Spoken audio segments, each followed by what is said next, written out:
नमस्कार दोस्तों, आज हम लोग इंग्लिश ग्रामर में टेंस को पढ़ने वाले हैं। टेंस के प्रकारों को पढ़ेंगे और इनकी पहचान को पढ़ेंगे और उनके अंदर जो रूल्स हैं उसके बारे में भी अच्छे से अध्ययन करेंगे। दोस्तों आइए शुरू करते हैं इंग्लिश ग्रामर में टेंस। पहले हम लोग पढ़ते हैं टेंस कितने प्रकार के होते हैं। टेंस काल। टेंस कितने प्रकार के होते हैं दोस्तों? 3 प्रकार के होते हैं। प्रेजेंट टेंस,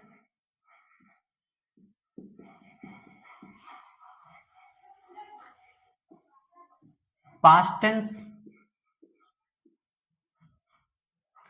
और फ्यूचर टेंस। टेंस कितने प्रकार के होते हैं? तो 3 प्रकार के होते हैं। Present tense, past tense, future tense.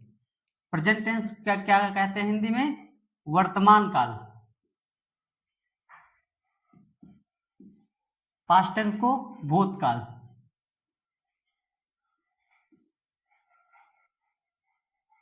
और फ्यूचर टेंस को भविष्य काल कहते हैं।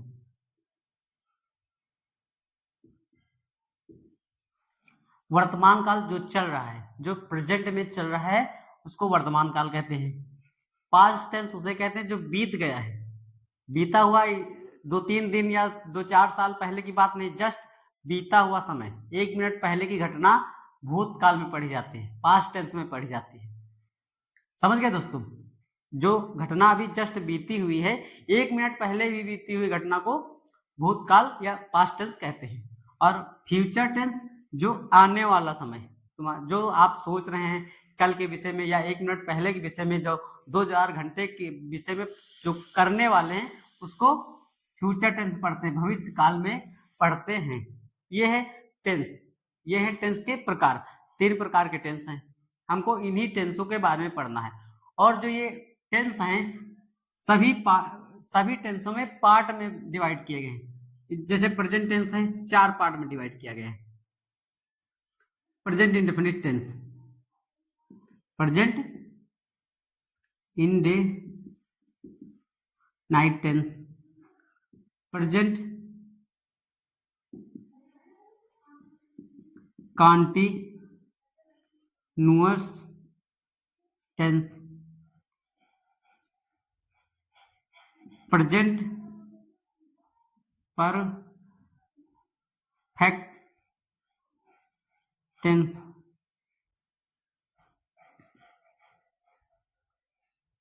Present perfect continuous tense. तो ये 4 पार्ट हैं, सबके 4 पार्ट हैं। हमको प्रेजेंट टेंस में प्रेजेंट इंडेफिनिट टेंस को पढ़ना है, प्रेजेंट कॉन्टिन्यूअस टेंस को पढ़ना है और प्रेजेंट परफेक्ट टेंस को पढ़ना है, प्रेजेंट परफेक्ट कॉन्टिन्यूअस टेंस को पढ़ना है। ये 4 पार्ट इसके भी हैं और ये 4 पार्ट इसके भी सेम, सिर्फ प्रेजेंट की जगह पास्ट कर देना है। पास्ट,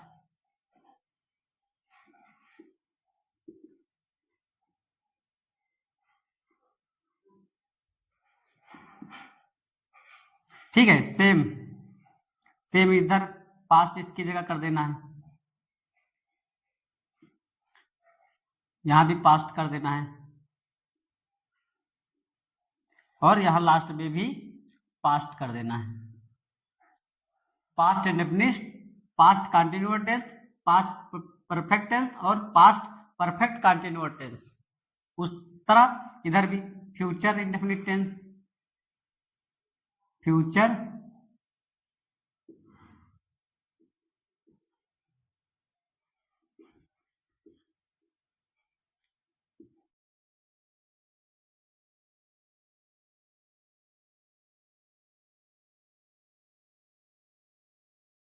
फ्यूचर कॉन्टिन्यूअस टेंस और फिर फ्यूचर परफेक्ट टेंस, फिर फ्यूचर परफेक्ट कॉन्टिन्यूअस टेंस। ये 3 प्रकार के टेंस हैं और प्रत्येक प्रकार में हमको 4 इनके पार्टों को पढ़ना है। ये है इंग्लिश ग्रामर में टेंस के प्रकार। और जो ये टेंस दिए हैं, इनके अंदर भी प्रकार हैं। Affirmative sentence, negative sentence, interrogative sentence, interrogative negative sentence. तो इनके अंदर की ये प्रकार हैं। इतना हमें ग्रामर में टेंस के बारे में पढ़ना है। और टेंस पढ़ने से पहले हम लोगों को क्या क्या आना चाहिए, तब हम टेंस करने के लायक हो पाएंगे या टेंस कर पाएंगे। तो हमें क्या क्या आना चाहिए? पहली बात तो हमको आनी चाहिए सब्जेक्ट पहचानना आना चाहिए कि सिंगुलर सब्जेक्ट है या प्लूरल सब्जेक्ट है। वर्ब और मेन वर्ब में अंतर आना चाहिए, जैसे हेल्पिंग वर्ब किसे कहते हैं और मेन वर्ब किसे कहते हैं। वर्ब जो हेल्पिंग वर्ब और मेन वर्ब जो होती हैं, जैसे मेन वर्ब की तीनों फॉर्म हमें आनी चाहिए। जैसे हम सेंटेंस बताते हैं, श्याम स्कूल जाता है। ये हमने सिंपल प्रेजेंट टेंस का वाक्य लिया। अब इसमें हमको पहचान करना है कि क्या चीज इसमें सब्जेक्ट है, क्या ऑब्जेक्ट है, क्या मेन वर्ब है और क्या हेल्पिंग वर्ब है। ये हमें पहचान में करना है, ठीक है। जैसे सब्जेक्ट याद रखना, हमेशा कहीं भी अधिकतर उसका नाम जरूर लिखा हुआ है। जैसे किसी व्यक्ति का नाम ही सब्जेक्ट होता है, किसी व्यक्ति का नाम ही सब्जेक्ट होता है। जैसे श्याम है तो श्याम क्या है? सब्जेक्ट। अब आप लोगों को यह पहचान करनी आनी चाहिए कि सिंगुलर सब्जेक्ट किसे कहते हैं और प्लूरल सब्जेक्ट कहते हैं। तो हम एक इधर बता देते हैं सिंगुलर सब्जेक्ट किसे कहते हैं।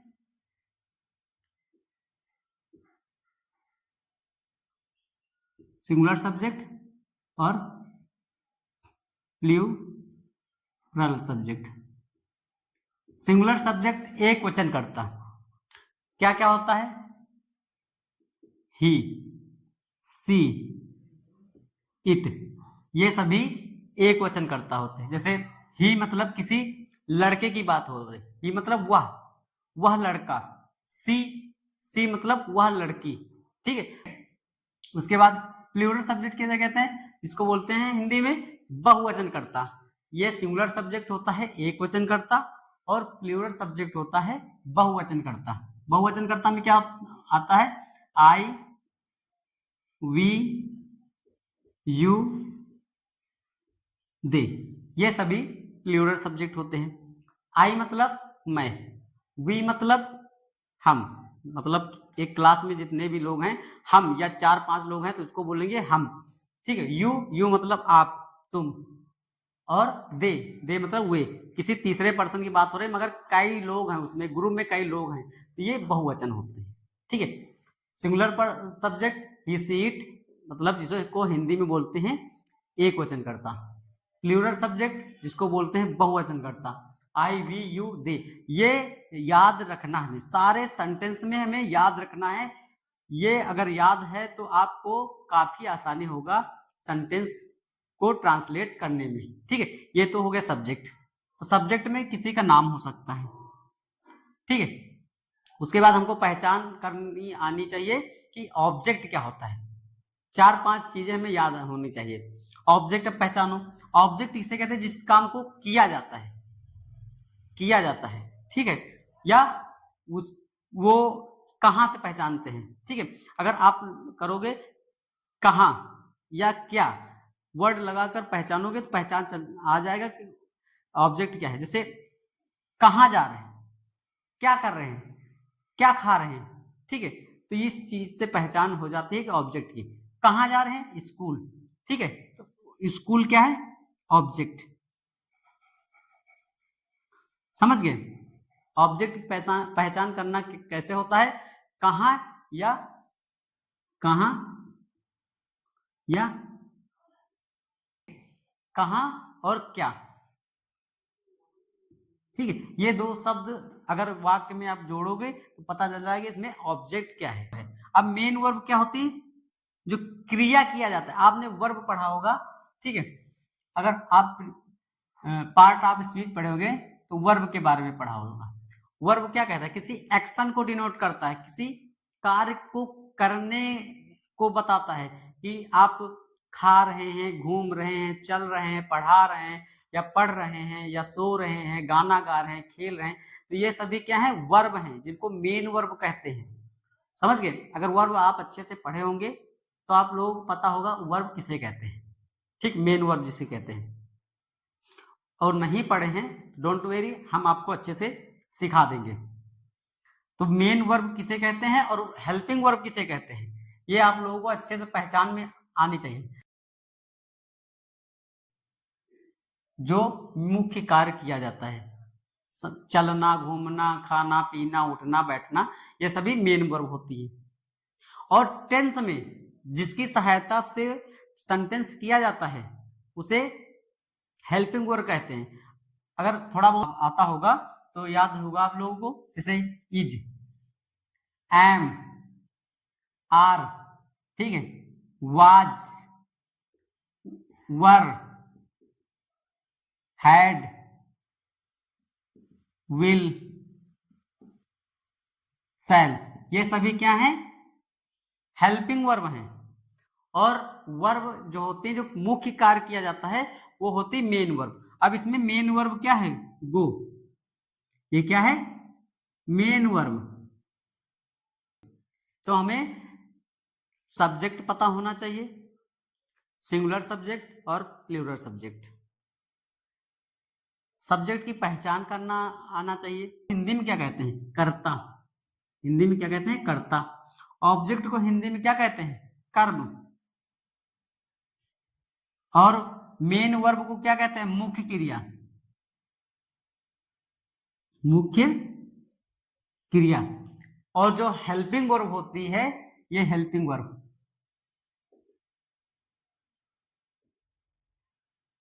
इनको बोलते हैं हिंदी में सहायक क्रिया, सहायक क्रिया। ये हमें जो वाक्य बनाने होते हैं उनमें, उनके लिए बहुत ही महत्वपूर्ण है। हमें सब्जेक्ट की पहचान करनी आनी चाहिए, ऑब्जेक्ट की पहचान करनी आनी चाहिए, मेन वर्ब की पहचान करनी आनी चाहिए और हेल्पिंग वर्ब की पहचान करनी आनी चाहिए। उसके बाद अब जब हम लोग ट्रांसलेट करेंगे आगे, उसके लिए वर्ब बहुत महत्वपूर्ण है। जैसे फार्मूला होगा कि मेन वर्ब की फर्स्ट फॉर्म, मेन वर्ब की सेकंड फॉर्म, मेन वर्ब की थर्ड फॉर्म। अगर ये याद नहीं है तो ट्रांसलेट आप नहीं कर सकते हैं। तो हमें वर्ब की तीनों फॉर्म याद होनी चाहिए। जैसे हमको ये लिखा है जाता, जाता की फर्स्ट फॉर्म है गो, फर्स्ट फॉर्म क्या है, गो। अगर हम बोल दिए कि भैया जाता की सेकंड फॉर्म क्या होगी, तो भैया सेकंड फॉर्म वेंट हो जाएगी। और थर्ड फॉर्म क्या होगी, गो, वेंट, गॉन। तो हमें भैया तीनों फॉर्म याद होनी चाहिए, जितनी भी मेन वर्ब हैं। आपकी कोई भी आपके पास ग्रामर की बुक होगी तो उसमें वर्ब दिया होगा, 200-250 मीनिंग तो दी है। अगर वो आप अच्छे से याद कर लेंगे, उनके तीनों फॉर्म याद कर लेंगे, तो आपको ट्रांसलेट करने में बहुत आसानी मिलेगी। ये बेसिक नॉलेज होगा तभी आप इंग्लिश ग्रामर को ट्रांसलेट करना अच्छे से सीख पाएंगे, नहीं तो भूल जाइए कि इंग्लिश ग्रामर आपको आएगी। उसके बाद पार्ट ऑफ स्पीच आपको अच्छे से आनी चाहिए।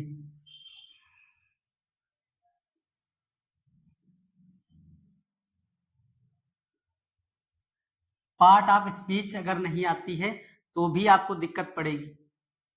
Noun, pronoun, verb, adverb, preposition, conjunction, interjection, ये सभी आपको अच्छे से आने चाहिए। मान लो सेंटेंस में कहीं जोड़ना पड़ गया, ठीक है, तो आपसे थ्योरी नहीं पूछेगा, बस आपके जो वर्ड होते हैं, जैसे प्रीपोजिशन के वर्ड है इन, ठीक है, ऑफ, तो ये वर्ड क्या है, टू का यूज कहाँ किया जाता है।